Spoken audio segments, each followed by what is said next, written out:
And welcome to another WWPWW 205 live review.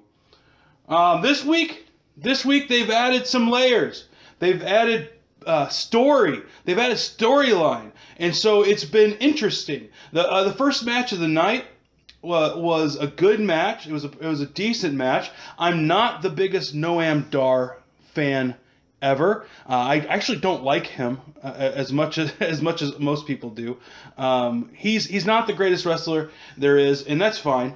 That's fine because Cedric Alexander might be the best wrestler outside of Rich Swann in the cruiserweight division.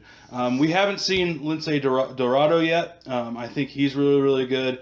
You know what? Cruiserweights have the best wrestling on 205 Live, and so if you want to watch really high talented individuals who love the craft of wrestling, watch 205 Live. It's only on the WWE networks, and so you have to get the WWE network in order to watch the show. It's $9.99 a month, and so there's a plug for that, I guess. Anyway, so yeah, this episode started off with Noam Dar versus Cedric Alexander.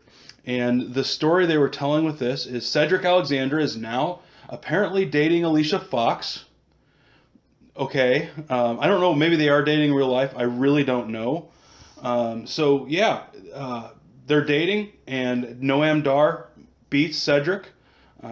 And Noam, at the end of his match, dedicates this victory to a very special lady. And that lady was Cedric's girlfriend, Alicia Fox. And so now they're introducing these storylines, which is interesting. I'm okay with. This is kind of an entry-level storyline, and that's fine.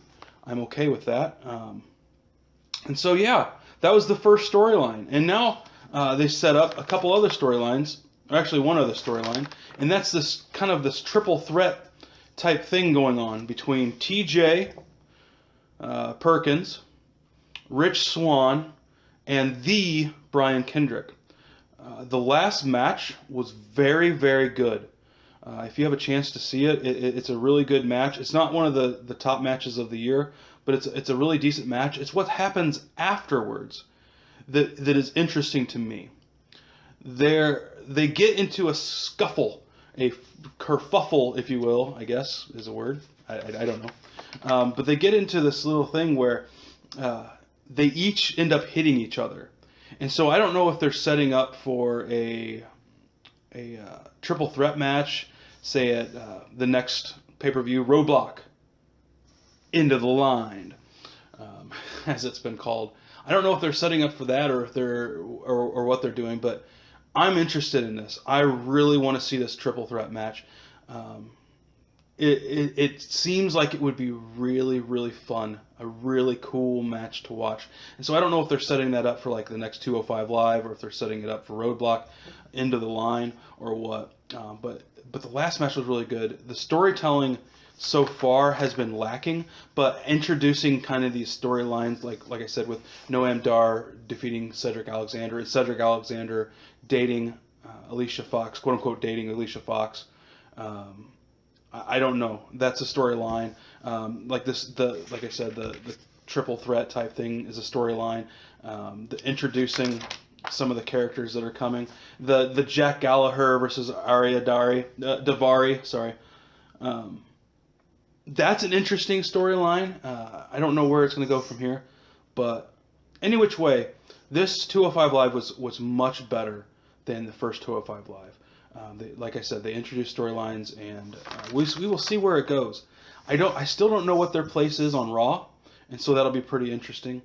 I'm trying to look at my notes. I think my favorite thing about 205 Live right now is the added wisdom, quote unquote wisdom, of Austin Aries. One of the first things he said kind of talked about Morrow's contract situation, and it was put on mass media, texting and tweeting and all that stuff. Not texting. Gosh, I'm old. on tweets and Facebook and other things that Mauro Ronaldo's contract might be up at the end of the year, and I think he's come out and said, no, I'm going to stay with the company.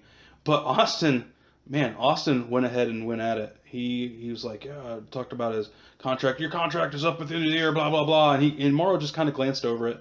And I think that's the weakness of Mauro is he doesn't always he sticks to the script, which he's relatively good at, but he can't look outside the box. And I think that's why Austin is there, is he adds that kind of realness to the commentary, sort of. And I'm really interested in seeing where this Austin Aries thing goes, is after his injury, if he's going to be getting into the ring with the cruiserweights. That would be interesting. But like I said, I think in the last episode, they have several characters in their roster that they could move easily to 205 Live. I don't know what Neville's weight is, but I think he could easily move to 205 Live. Kalisto could make the transition to 205 Live, especially if they start doing tag teams, like with Nice and Gulak, Nice and Gulak, and then if they brought Kalisto in, he could tag with Lindsay or one of the other guys. That would be really, really fun. But anyway, the sky's the limit with the cruiserweight, and so I hope the WWE takes a hold of these talented individuals and starts using them for what they are. Very talented, very charismatic, very loving of the craft of wrestling. And it shows in their work. Even in the kind of the technical finesse of Jack Gallagher, or the hard hitting of Tony Nese, or the high flying of Lindsay and some of these other guys. It'll be interesting to see what they do with it down the road. Like I said, they introduced storylines this week, which was kind of the biggest change. I'm interested in seeing what happens next week, and so I will stay tuned for that and give you my thoughts on 205 Live next week. Now, see you later. There's nothing else I wanted to say. I thought, but anyway, yeah, there we go. Check it out, 205 Live. Like I said, I will be very, very interested, and I hope that at Roadblock they will do a triple threat between T.J. Perkins, Rich Swann, and the Brian Kendrick, because what they were doing outside of the ring at the end of the match was wonderful and enjoyable, and I can't wait to see what happens. Anyway, that has been 205 Live. Like I said, it's a very short show. There's not much to it, but what there is decent wrestling. Not great storytelling, but we'll get there. They'll get there. And so that will be it. That's my review of 205 Live. Peace.